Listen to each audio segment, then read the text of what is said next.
Mando. Madness.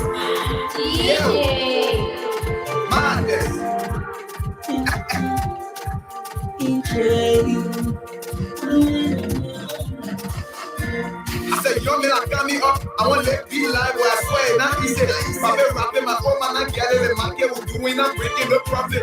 On my way, people calling me names. All the trouble I see, I ain't do at the peace. When the suffering, the sources, I can't pay the poor, only how I can pay. Sooner or later, my hustle pay. Let pay, and I'm rushing myself.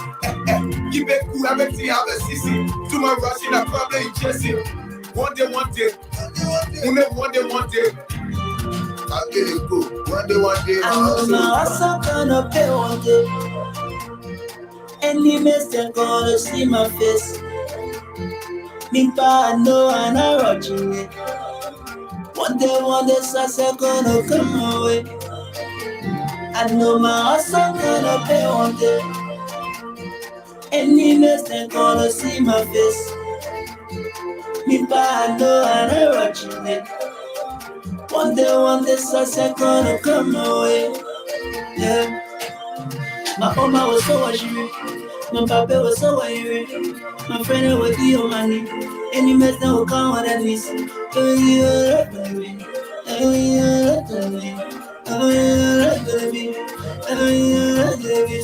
I on my way. I on my way. I on my way. I on my way. I on my way. I on my way. I on my way. I on my way. I on my way. I on my way. I on my way. I on my way. I on my way. I on my way. I on my way. I on my way. I'm on my way to this place and I'm looking for money. Looking for money, oh. Looking for money. I want make mama happy. Want make papa happy. Want make all my brothers and sisters to come around me. Yeah, happy to go. Why you know you also? Why saying the book by the Genesis? Shall come at the price, shall come at the power. Why I feel be working on with us? In my love for the man, in my love for the man. All in the dark, all in the dark, all in the week, all in the week. All in the sun, the mama was so worried. My papa was so worried. My friend was the money. Any mess that will come on that list. So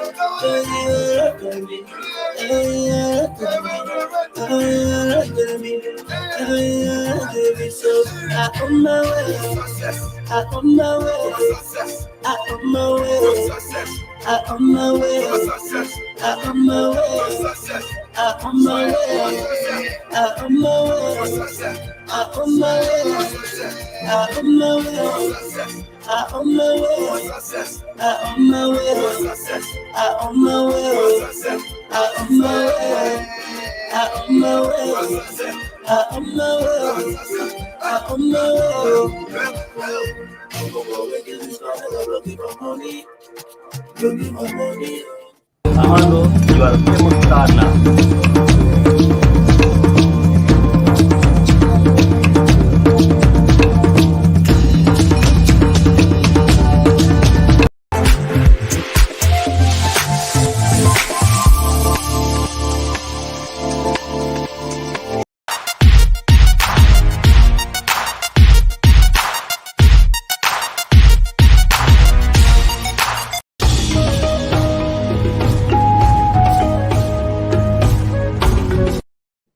Good morning, ladies and gentlemen, boys and girls, men and women. Welcome to the Truth Commander, Glapohkpa Chesson talk show. Wake up on this Saturday morning with somewhat of good news. They have started identifying the war criminals who are Russians, who have perpetrated crimes against the Ukrainian people. They're using technology, facial recognition to identify these people. And according to the news, I think they say they've identified one of them and they're going after him. We got to stop the war and atrocities in the world. We got to stop it. Too many people getting away with criminal impunity, and they got to be punished. We got to bring our world, reel our world back into some civilized thinking and action. For the past 2 years, the world has run amok. The world has run amok. Look at us in America. Look at the world. We've run amok. And we got to reel our world back in. We got to bring our world back in. And our leaders got to account for their actions. Look at this mess we're in now. We're almost going to World War III. This is unacceptable. This is intolerable. And people got to account for it. We're supposed to be moving towards a better world, a better system of existence. And here we are. We look on the news. We see people tearing people's nation apart. We see people laying in the streets dead. Well, you see, that the same thing happened in Liberia. It happened in Liberia years ago. Our people were laying in the street dying. We were crying to the world, telling them we need help. People weren't paying attention to us. Now we see the same thing today. Because what goes around comes around. When we keep quiet and silent and let evil perpetrate anywhere in the world, it comes back in other aspects, in other parts of the world. And we watch it again. Just what happened in Liberia is happening in the Ukraine. But it's just that in the Ukraine, in the Liberian situation, the people that perpetrated crime against Liberia were hidden. In this situation, they open. Russia going against the Ukrainians, getting rid of them. But they could deceive us in Liberia, tell us that we are attacking ourselves. And we rejoice too. We rejoice, yeah. What do you mean? What? We can't war to you. We can war for you. What we killing ourselves for? For who? For what? To prove that one tribe bigger than the other tribe or stronger than the other tribe? Is this why we kill each other for? And we still doing it today. We still doing it today. We're living on the ills and wickedness and falsehoods of the past. We're still living on it. And our people cannot change today, apparently, because we are immune. We are immune to death, to atrocities, to crime, to violence. We're immune to it. It's just like, oh, if they kill somebody over there, oh yeah, okay. I see that tomorrow on the news. We just immune. We immune to it. Excuse me. We immune to it. So let me take a minute and start my class so I can get into my deep message, because I don't want to start talking and running over my topic for this morning, because my topic is very sensitive, and let my topics come around, because these things we need to address it, especially my first topic. Will many diaspora Liberians ever return home to serve and or live in Liberia? 2, my Buduburam, Professor Rodney Chesson on the Buduburam refugee camp in Ghana. But my first question is, will many diaspora Liberians ever return to Liberia to serve or live? Will we do? Let me take a coffee break and I'll come back and tell you why it is a dim future for Liberia still.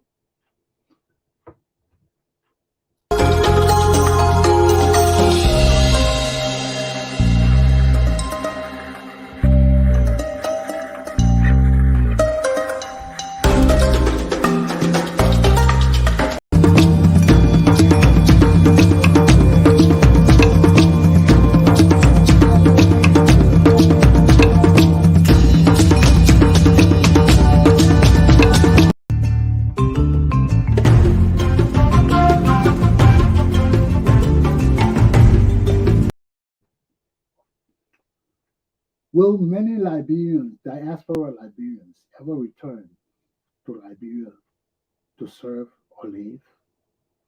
That's a question I've pondered seriously for so many years because I'm 65 years old now, going on to 66. I've served in this nation for so many years. I look at my country, Liberia. Can I return home to work in Liberia? How will that be? Let's start with the first point. The deplorable state of my country. My country is deplorable. The people have destroyed my country. We go home, the services are minimal. The services compared to the services we get in this country that I'm used to for 30 years. When I return to Liberia, the services are terrible. I want to travel from Monrovia to Banga. I got to carry my own food and everything. I can't stop on the road to buy food or to trade to the people. Business is zero. It's not encouraged. I want to travel to Cape Town. First of all, I got to carry a Jeep or some car that can manage the roads. So returning to Liberia for me, it's not so bad living in Monrovia. When it comes to the first point I'm talking about, the nation being deplorable. Monrovia, you can survive Monrovia, but you can't live out of Monrovia. For a man like me, who used to traveling, even in Rhode Island, I wake up in the morning, I say, oh, I want to go to Massachusetts today, go spend a day in Mass. I jump in my car, I go, stay to Mass all day and come back, go to Boston, go to Fenway Park, go to anywhere I want to go in Boston, go to Connecticut. I said, same thing I do in Liberia. When I visited Liberia 5 years ago, I woke up one morning, I said, okay, let's go, I'm going to Cape Town. I jumped to go there, I said, no, you can't just go like that, no. You see how I'm amalgamated to America. I'm so Americanized. I just woke up in the morning. I said, okay, let's go. Find me a car and a driver. Let's go. We're going to Cape Town County. Yeah, let's go. He said, no, Rodney, you can't go to that. We got to cook food. We got to prepare. We got to pack a little bag with snacks and everything in there we need. I said, what? Then I came to my senses because I was ready to go. If I had a car there, I was just going to jump in my car and go, and I was going to die because where I was going to find food at if I broke down the road? Where I was going to find food? There was no food on the road, not even one store. You didn't know how far the villages were apart. I mean, that's the first point I'm stating. Let me move on to my second point. The mentality of our people. How do we live in a country when the mentality of my people are so low, so down, that communicating with them, I got to take my time to communicate with them. Because even if they understand me verbally what I'm saying, mentally, the picture that I'm trying to get to them, it would take them too long to understand it. I got to break it down further so they can change my words into a picture in their minds where they can visually see what I'm trying to tell them. And when people's mentalities are so low that they cannot even form a picture in their minds, how can you deal with those kind of people? How do you deal with those kind of people? How do you expand education to those people? Because not only do you have to expand it, you have to teach the people that you want to go out and teach them. You have to teach the people. Because even if people come to Liberia with degrees, we cannot use people in Liberia with degrees. We cannot use people. If you come to teach in Liberia right now, and you come in with all this knowledge, and you want to impart serious knowledge in the Liberian people, you cannot. You cannot. Even at the college level, you got to slow down. You got to slow down. Because the mentalities of our people have not broadened enough to deal with the knowledge coming from America, with the people with Liberians who have been born in America and raised in America. Like me, I was born in Liberia, but I've been in America for 30 years. I've dealt with the American system. I dealt with American people. When I come to Liberia, my language, my behavior, my mannerisms, all of that, the Liberian people need to understand it. If they don't understand it, they will not grasp what I'm trying to teach them. So everything we do, coming from America, going to Liberia, we need to reacclimate ourselves to the situation in our country, to relate to the mentalities of our people. All of this is social science. All of this is social science. All of this is chemistry. Because even what I'm saying now, people who are educated, if you don't understand what I'm saying, you will not grasp it. Because rather you say what Chesson's saying, oh, it's too far-fetched. If you have not dealt with people and failed, you will not understand what I'm telling you. And many of people, they wonder why we can't achieve things. We've been trying to do this because you too fast for the people you're trying to teach. You got to slow everything down. You got to bring it down to a point where they will be able to relate to what you try to say to them. And many of us coming from America, being here for so long and going back to Africa, it's harder for the people. They will say, yes, yes, we understand, but they don't understand. They don't understand. They got to show you that they understand. Then you know that they understand. Because thinking in Africa is different from thinking in this Western world. And we have to understand how to bring the teaching from the Western world into Africa to match the standard of living our people and their mentalities so they can grasp and understand what we're trying to say to them to be able to lift them up to the next level. It's not impossible. It's not impossible. Nothing is impossible under the sun. But we have to understand a system of education amongst the diaspora Liberians who want to help our people grow and develop. We have to understand that there has to be an educational system amongst us in America of how to deal with our people in Liberia, how to take the knowledge and education from America that we have here, that we treasure so much, to Liberia, not only to build a nation, but for our people to appreciate it and understand it, to say, yes, okay, we see what you're trying to say, Chesson. We do it. We understand it. We do it. And you watch them do it. You don't just leave them. You say, okay, you understand what I'm saying? Do it. Let me see. And right there, you see the flaws. You see the flaws. Because they will say they understand it, but when they go to put it into practice, until there is hand-on teachings of how you want your program to be implemented, it will not be implemented. Okay? So you have to understand our people and their mentalities and what level they come to. Our people are smart. Some Liberian people, you don't even have to go through all those levels with them. Okay? You don't have to go through all those levels with them. They will grasp on the point. Just to give an example, my CEO on the Buduburam refugee camp, Roleson Joloka, he's a smart kid. He's smarter than many other Liberian kids. So he understands. That's why we're able to get this program off the ground quick, because first of all, he's committed to what he wants to do. He's a patriot. That's the first thing. He's a patriot. He's a Liberian patriot. And once you got a Liberian patriot, you're dealing with a different level of Liberian. You're dealing with a Liberian who want to see things happen, who believe in people and the power of the people, and to some extent understand it. You know, everybody don't got to go to school to understand things. But when you find patriots, these are people with profound love for people and nation. And when you find these people, within them is commitment. So when they have that commitment, they want to excel. They want to exceed. They want to do better things for the community. That's a deeper understanding. Okay? All Liberians don't have that deeper understanding. Even some of our educated people don't have that deeper understanding.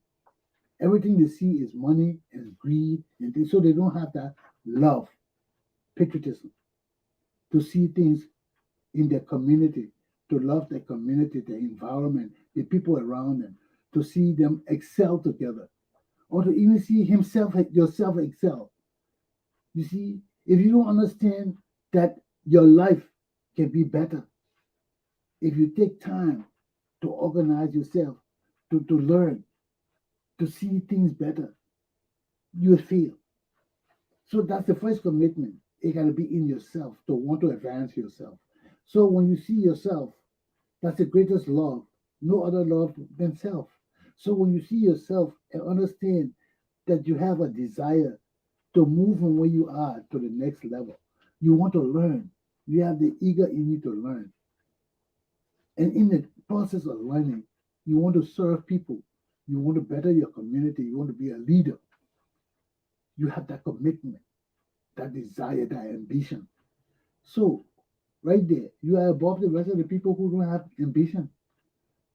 Many people don't have ambition. They say, I don't want to do that kind of thing, man. That isn't my man. No, no. Just give me the money. Just give me the money. I will take care. You see, when people are talking like that, you know that they are not patriots. They are driven by greed and self-motivation and all those kind of things. But somebody who cares about something will say, oh, how can I do this? How can I live it? Once they start asking questions like that, then you know that person has an interest in themselves. That's the first thing, themselves. They want to advance themselves. Then once you're talking for advancing themselves, then you talk about community. They want to advance their communities. So right there, then you find commitment within that person. Okay? So let me move on. That is mentality of the people. That's how you see whether the people are ready for change or not. And right now, for our country, Liberia, most of our people right now are not ready for change. They want change. They're eager for change. What kind of change do they want? What kind of leadership do they want? Many of them right now are confused because they're looking on the level of tribal and national. Tribal, national. So when you have that kind of confusion, you can never grow. With me, when I look at leadership, I don't think about tribe. I think about who can do the job. You see, if my son Joloka in Ghana can do the job better than my cousin, better than you better believe I'm going to take my son Joloka over better than you, because he would make me grow. And I want to grow. I don't want to be held down. I can grow and still have my cousin getting the $5 and $10 now and then. But to take over my business and run it, he doesn't have that commitment better than Roland Sonjoroka.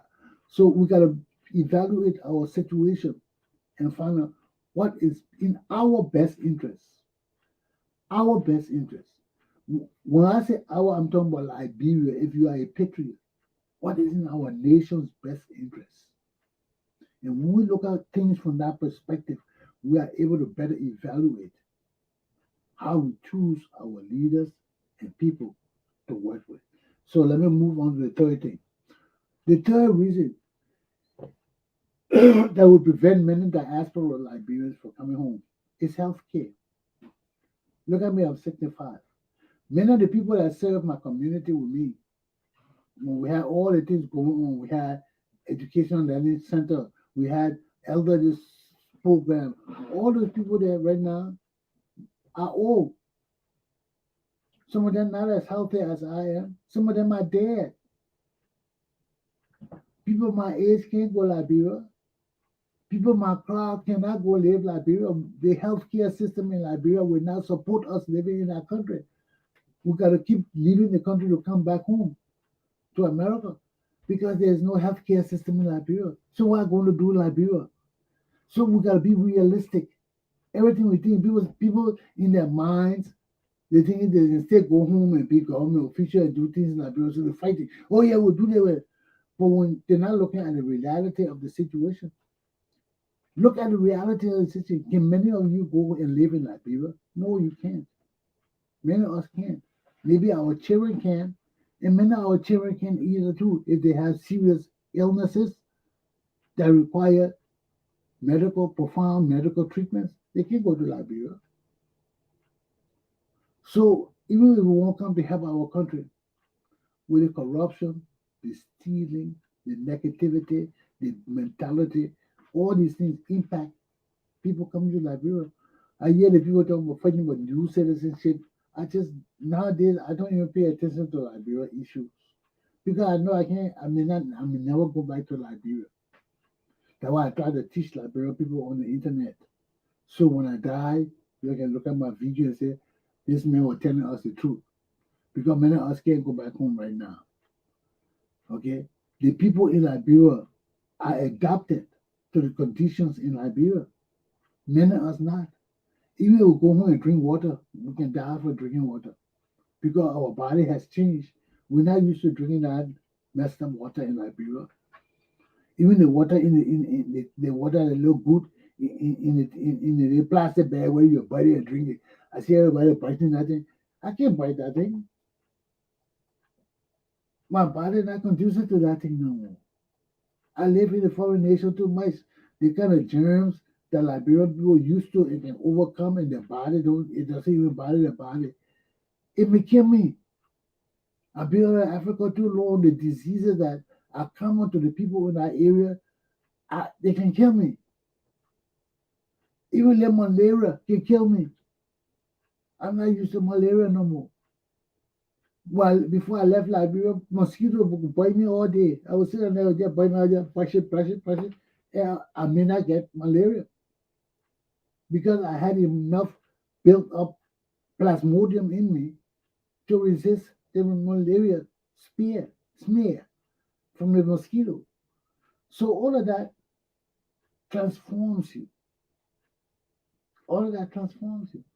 So many of us who think that, yeah, we can go Liberia, we can't go Liberia. Look at my friends, Marlene, King, Daniel, Norris, all of them. All of us changed now. The thing we could do before, we can't do it now. We can't leave our America to come Liberia, some of us. We die. Look at the dialysis center that just opened in Liberia. You know how many Liberians here on dialysis? Plenty. That place not enough to accommodate the Liberians coming home. So until we think about all these things in a broader perspective and understand the prayer of serenity, we can't help our country. What is the prayer of serenity? Lord, help me understand the things I can change and know the things I cannot change, and help me to know the difference between the two. Because if you don't know the difference between the things you can change and the things you cannot change, you will live a life of hell. Because you'll be trying to change things you can't change. So just like me now, I've accepted the fact that sooner or later I may never go to Liberia. Sooner or later I may die. So what going on in Liberia doesn't really impact me. It doesn't. I can try to change it and talk to the people, my brothers and sisters back home and say, look, they can do better. They can do this. But they say, oh, Chesson, go to hell, man. I say, okay, I'll watch you get destroy yourself. I got one life to live. I can't come there and change things. I can't force things to change. The people got to be of me, the mentality that they want to change, and that's the mentality. And my final point here is corruption. How will come in a country where everybody want to steal? And some of us are professionals. Some of us believe in seeing things grow and develop. Because we work with companies in this country that we have to account for things. People have to account to us if we're in charge. We come to a country like Liberia, nobody wants to account for nothing. You call people to account for something, they go around trying to get rid of you and hurt you. Because nobody wants to account for anything. And we can't come to a country like that. Why are we doing a country like Liberia where everybody just want to steal? That's why I left Liberia in the first place. I left Liberia at 25 years old, 26 years old, because everybody was stealing in my country. Everybody was stealing. And I realized that as a young man, my dreams of being a professional, seeing things happen and grow, could never be realized in a country like Liberia, where everybody wanted to just steal, steal, steal, and nobody cared about anything else but themselves. But themselves. So that's where we are. Until all these things are met, the deplorable state of the country gotta change.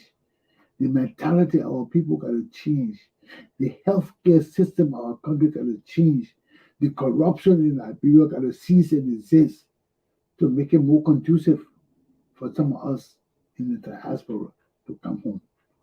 So all us do citizenship, all that thing then, yeah, people will get it to just come home and live for 1 or 2 months and leave. But people will not really want to stay in Liberia to really help the country develop.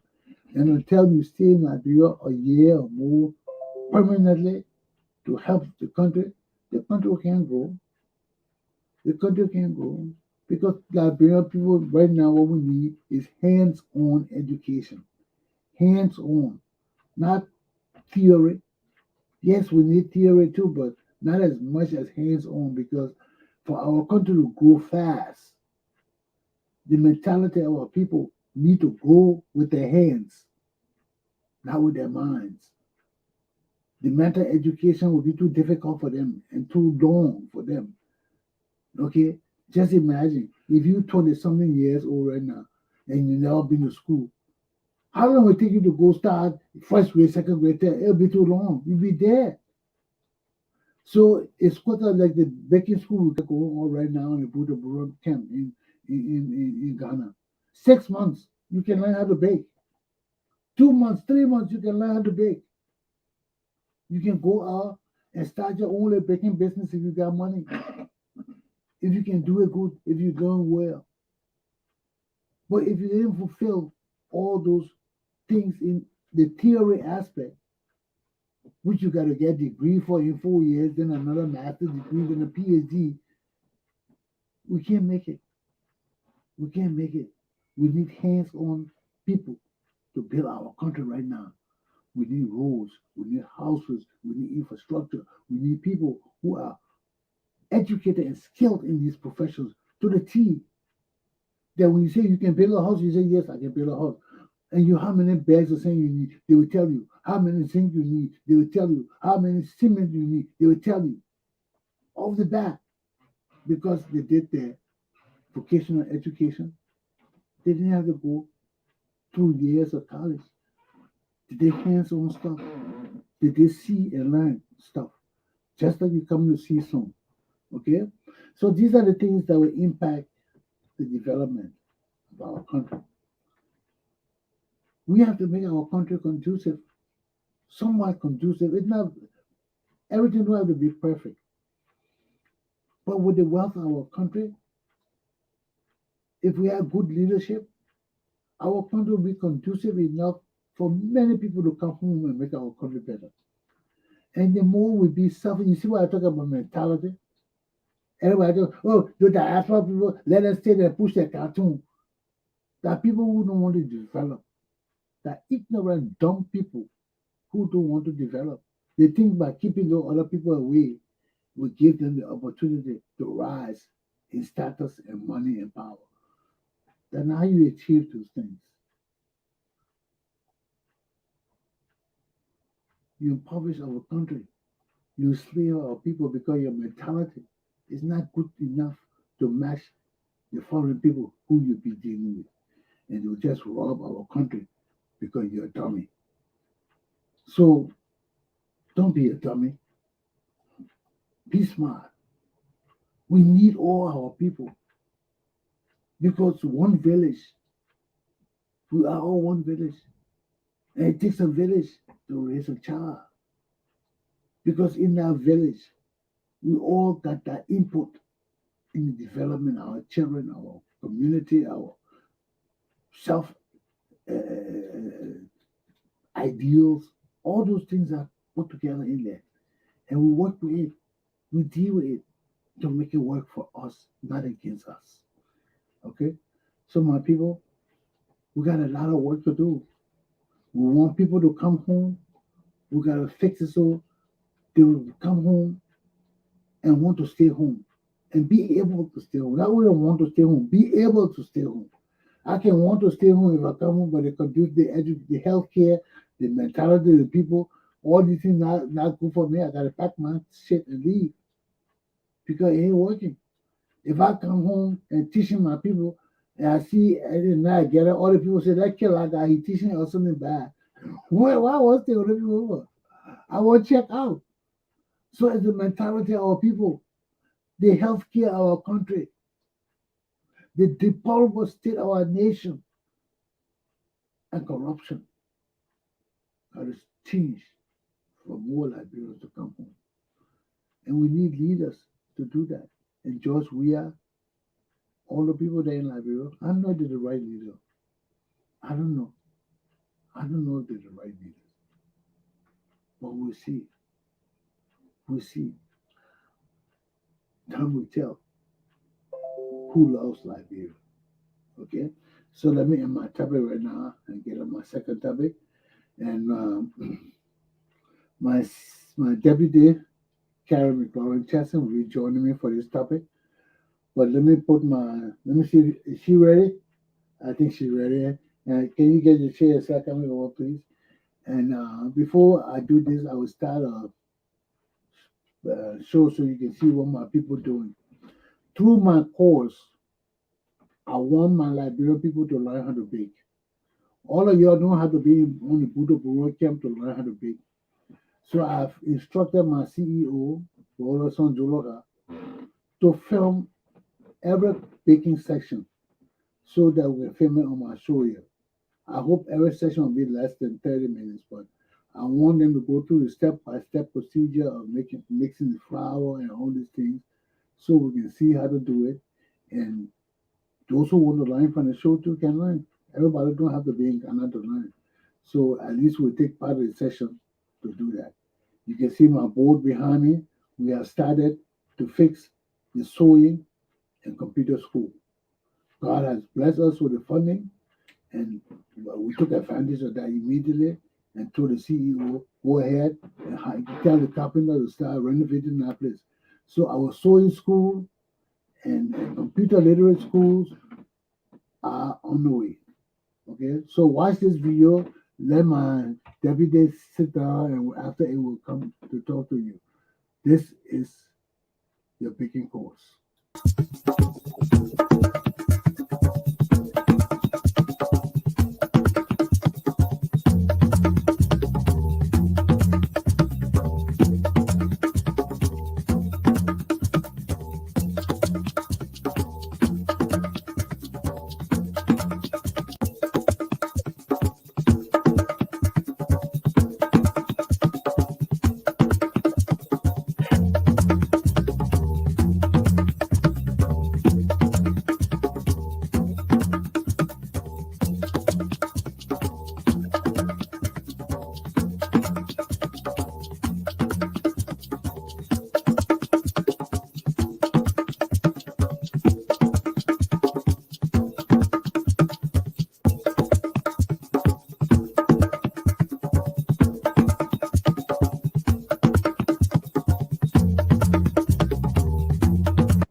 See, I mean, don't do no being doing me para. Scone. Yes. It's another type of pastry. Okay. Well, what you call scone that? It's just scone is a bread. It's a pastry. Yeah. You see it in between like cookies and bread. That's how it is. It's very scarce. You don't really see it around. But it's a very good pastry. Okay. It goes with flour and maize fruits. This is the maize fruits. Yeah. You mix it with it. Yeah. Then we mix the egg and the butter, and the egg and the milk together. Yeah. Yes. After we mix everything, you have to roll it a little bit and cut it. Yeah. Because it's almost in the form of cookies, but it's not cookies. Okay. It's a bread. All right. Okay. Yeah, we don't know the thing you're beginning to want to know. SCON. Yeah, but any message to your viewer, your sponsor, your CEO, your chief patron. No, go on, so again. Yeah, talk. Good morning to the sponsors, our father, and the rest. God bless you for this morning. We love you all so much. I'm sorry that I wasn't in the meeting we were having because of some urgent schedule. So I apologize. I know today we will settle things before I leave. But God bless you so much, and may God continue to impart everything that you people are using. God will replenish 100-fold in Jesus' name. Yeah. Amen. God message the money for the chief patron. The people don't talk. But just tell you, just call me to tell me we'll talk after the class. You'll be around, we'll talk. Let the student know to hear what we want to say. You see everything will go fine. You see your student, continue your work. You see everybody waiting patiently. What I see, the building is not too much to do, so we have to do it. Three messages to do. Okay. So we add it because when you after you finish working, when you add it there, now we swap on or we short to the two because people are new. So let's just just want to see. So let me measure this one flower so then you know. So it's two. We are measuring your flour. We need 2 pounds. So you know when you reach to 1 pound, this 1 pound is 4 cups. So when you go to 2 pounds, it's how many cups of this? 8 cups. Good. So get it in mind. This is morning session. See, and then see, and then Amy. People will do the measurement. We need more moments. I mean, see, doing everything possible. Everything you see. Please, we're doing it recording, please. Be me, no lecture here, please.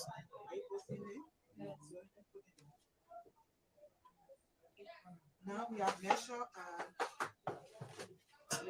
the flour. So for this one, we are about to measure the margarine. The margarine are coming. We put the flour in here so the margarine will not stick. Not getting money, but we are using the flour. This will be the margarine will stick.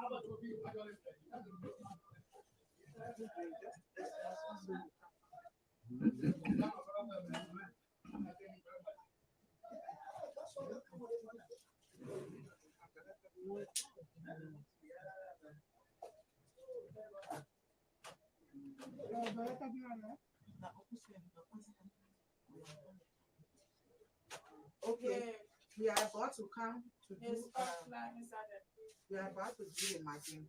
1 cup is equal to 4 cups of flour. Margarine, 1 cup is 8 ounces. Don't forget. So you know it's supposed to come right here, right? But because we do 2 mixes, we are adding also we're doing 2 cups, which is 1 pound. It will come to this line here. Don't forget, we come to number 1. But if you are doing 1 cup level, it will come to 8 ounces here in the middle. You see this long something in the middle here. Now, because we are doubling the mixes, so we are coming to 2. Which is 2 cups, and this 2 cups is equal to 1 pound. The 1 pound is 16 ounces. 8 plus 8, 16, right? Good. You have to know that. And when you say 1 cup, margarine, you use a cup. Where's the cup? Where's the big cup? This is, don't forget, this is the 1 cup. I mean the margarine. That's it, 1 cup you use. We double it, that's how we make it 2. For this cup, which is 1 cup. But when you're doing it, you only use 4 cups of flour, you use 1 cup of this. Yes, 1 cup, okay? And the 1 mix, we are sending you again. So when you want to do your baking, just continue to go with the 1 mix. Make sure you get a cup at the house. We are not doing enough because you people are money.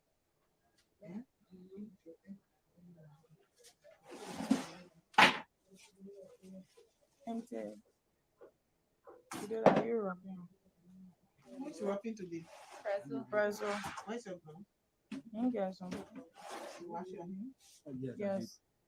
I want you to practice with that. Very important. Where back?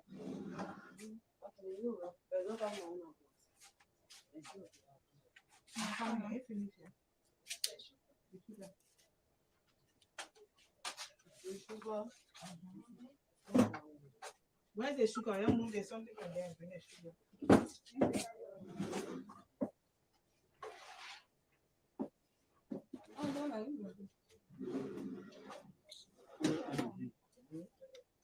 Wipe your hand first, mommy. The sugar is half cup. Eh? So we are doing how many mixes today? 2, right? Yeah. So we don't need 8 ounces sugar. In a pen. In a pen.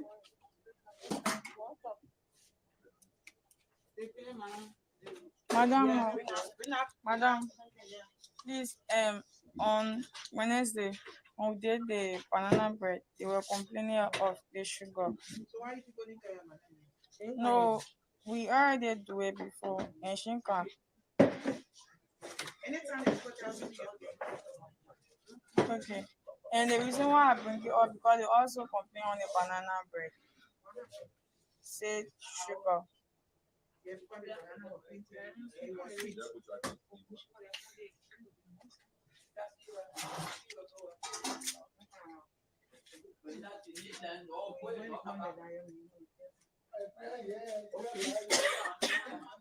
What it is we using this is the half cup we're supposed to use to 4 cups of flour and 1 cup of milk.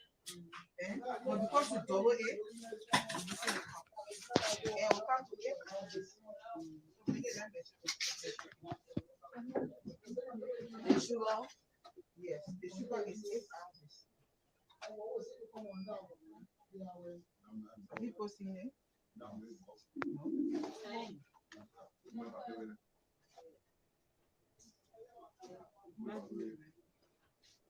Sorry.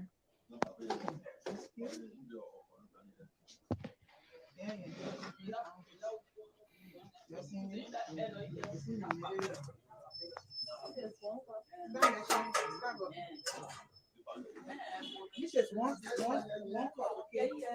No.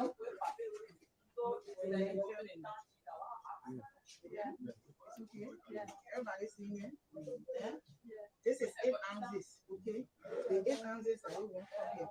But when they say 4 ounces, that half cup. What is it? One or 4 or 1 or 4? 1 cup, 1. One four. 1/4 cup, yeah. That 1/4 cup, you are not using any 1/4 cup. When you come to certain pastry, you use it. So you are coming on. So you use a B1 when it's 1/4. No, you can only 1/4 cup. You will not use, once they say 1/4 cup, that is when you use. You continue to use it. They big go to enhance it. Okay. Uncle Fisher said, get a cup and get used to it. I get it already. I buy it. Say now when be looking at it, measure it with water. Okay, I buy this going on. Share the water and give to me. Yeah, but man.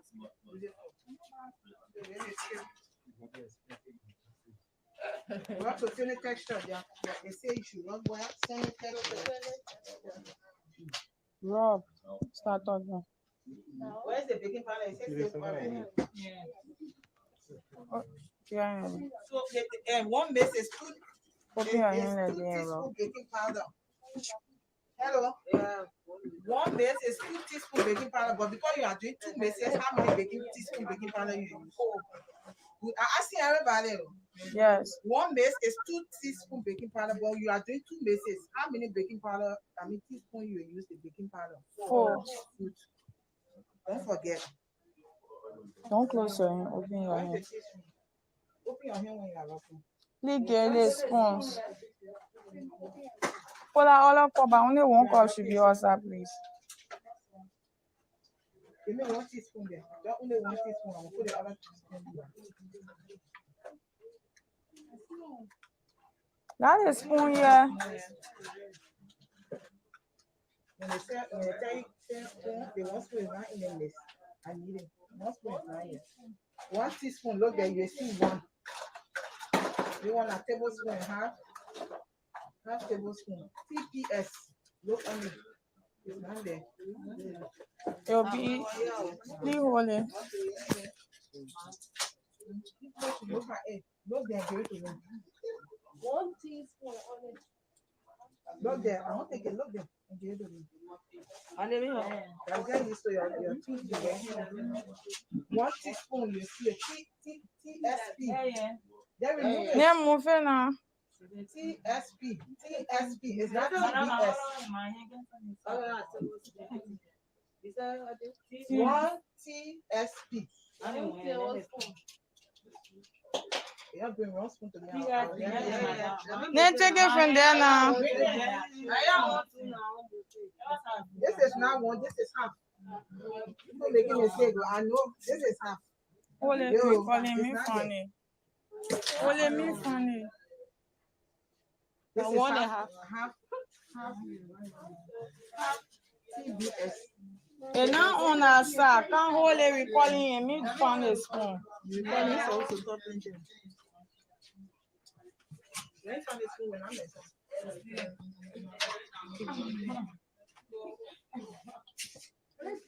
TPS. It's 1 TPS. So check that. TPS. 1 TPS. Okay, this P. It's not there.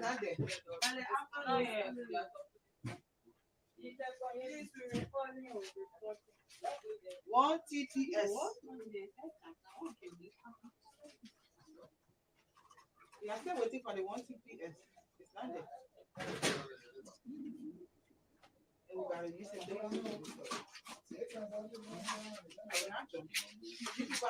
We are teaching people, so we can't say we're telling everyone.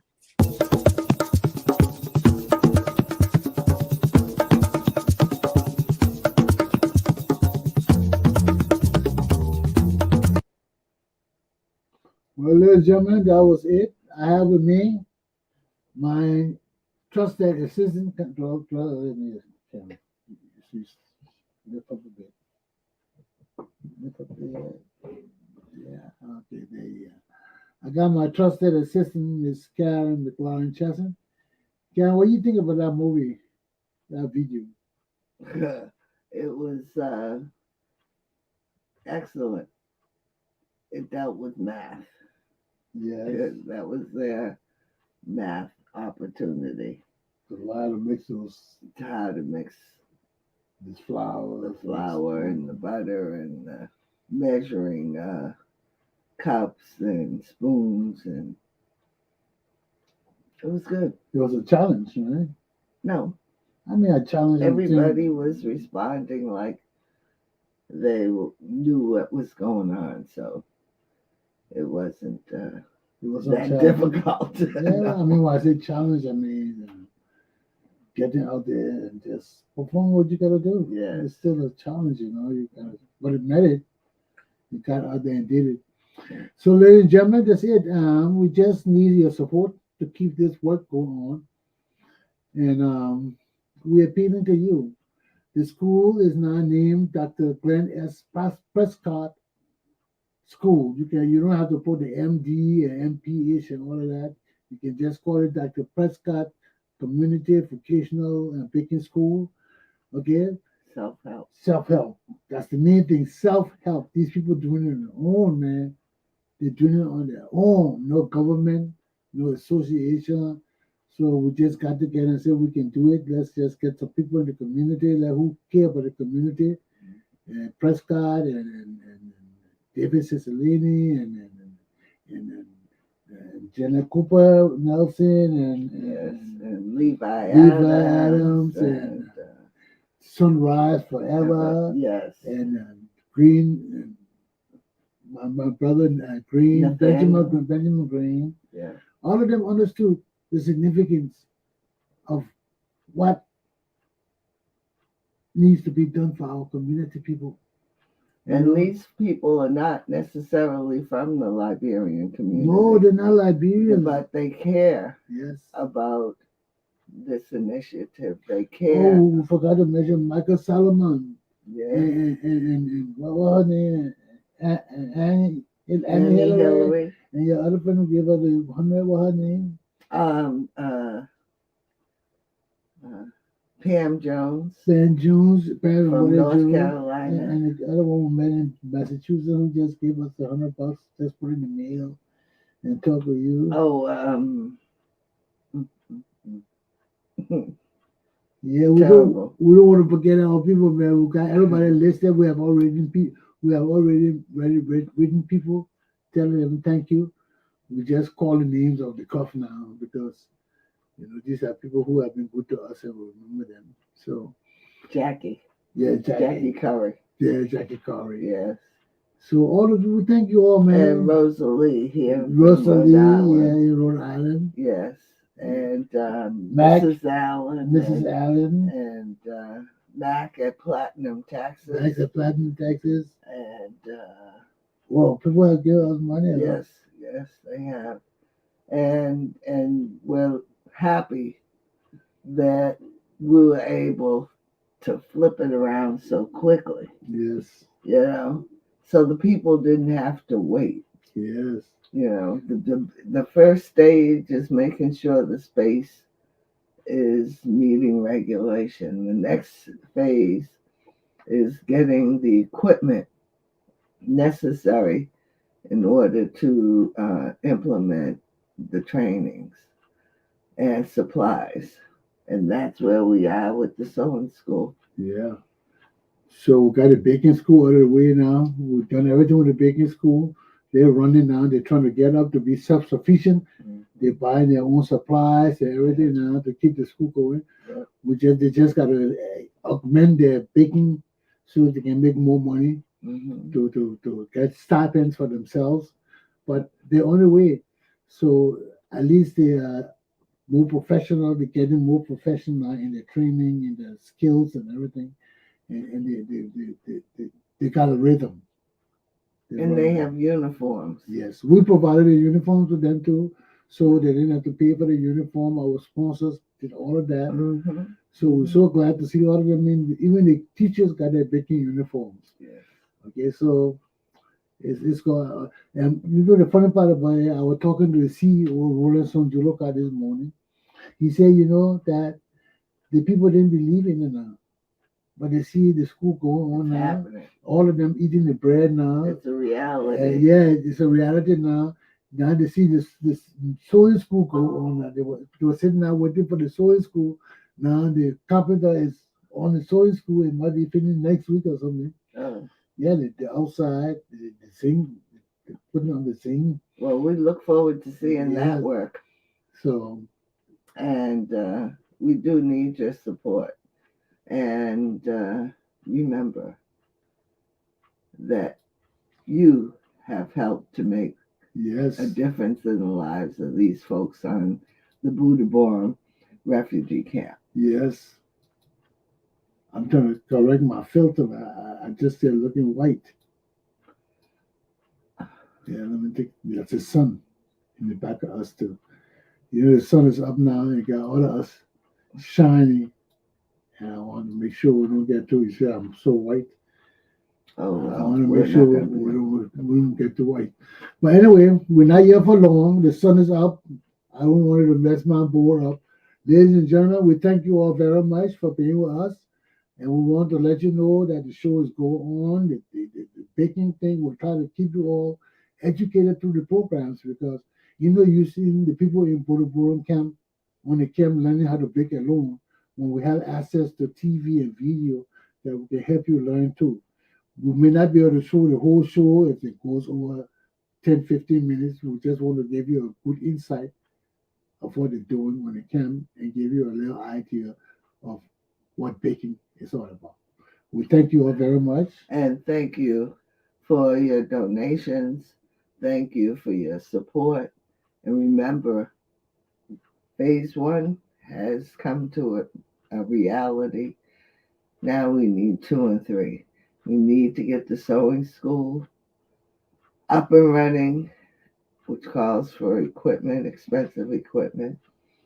And after that, we need to get the computer school going. And, quite frankly, there will be offshoots. There are people on the camp who are willing to train young people and young adults and older adults on how to apply eyelashes, how to do weaves, how to do braiding, how to do hair, and cosmetology opportunities. So, and also making soap. Yeah. You know, soap is something that they're thinking about doing. So, you know, the creative juices are rolling. The people are willing to do the work. So it's just a matter of time. We'll keep you updated on the progress of the sewing school. And we really appreciate the fact that you folks have been so committed. Thank you very much. And I also want to state that the CEO, Rolandson Joroka, should have been on with us this morning, but I had a little hard time going from here, this program, into my Facebook to invite him. So I will have a little difficulty. So I just said, well, he will come on. We can talk about that anytime. But anyway, we're about to go now. Thank you all very much again. And Make it a great day. You've made it a great day, and you've changed the lives of many on the Buduburam refugee camp. Thank you ever so much. Arota, continue. Have a good day. We're out. Bye-bye. Bye.